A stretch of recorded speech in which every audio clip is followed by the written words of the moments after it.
حضرت حاتم اسم ایک بزرگ گزرے، اسم بہرے کو کہتے ہیں، بہرے تھے نہیں لیکن شہرت اسلام سے ہوئی۔ وجہ آپ کی مجلس میں ایک بڑھیا بیٹھی تھی، اس کی ہوا خارج ہو گئی، محفل کے آداب کا لحاظ نہ رکھ سکی، تو خیر جب حضرت اس کی باری آئی تو فرمایا کیسے آئے ہو ماں جی؟ تو وہ کہتی حضرت میرا یہ مسئلہ ہے، آپ کان پہ ہاتھ رکھ کے فرمایا تھوڑا سا اونچا بولے۔ کہتی حضرت میرا یہ مسئلہ ہے، آپ پھر کان پہ ہاتھ رکھ کرو اور اونچا بولو، اور جی میں وہ خوش ہو گئی، یہ تو کانوں سے بہرے ہیں،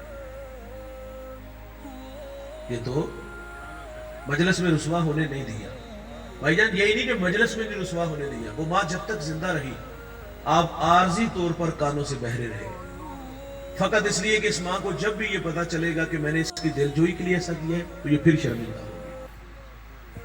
وہ کبھی کبھی کانوں سے بہری ہی ہو جائے کرو یار، چھوٹی چھوٹی باتیں بچوں کو بتا کے کیوں گھر برباد کرتے ہو؟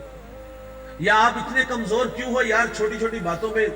جو نا وہ بیٹی والوں کو کیوں ذلیل کرتے؟ یہ میں بیٹی والوں سے بھی کہوں گا، بعض جگہ پہ ہمارے پاس ایسی بھی شکایات ہیں کہ بعض اوقات بیٹی والوں کی طرف سے بڑی زیادتی ہوتی ہیں، اس کو بھی چاہیے کہ ان کو بوڑھوں کو اپنا ماں باپ سمجھے، ان کو بہن بھائی سمجھے، جس طرح اپنے خاندان کی عزت چاہتی ہے تو ان کی بھی عزت کرنا شروع کر دے۔ تو اللہ تعالیٰ سے دعا ہے اللہ ہمیں اچھے اخلاق عطا فرمائے، اللہ تعالیٰ ہمیں درگزر کرنے کی توفیق عطا فرمائے۔ آپ لوگ تشریف لائے، عشاء سے اس وقت تک رات 12 بجے تک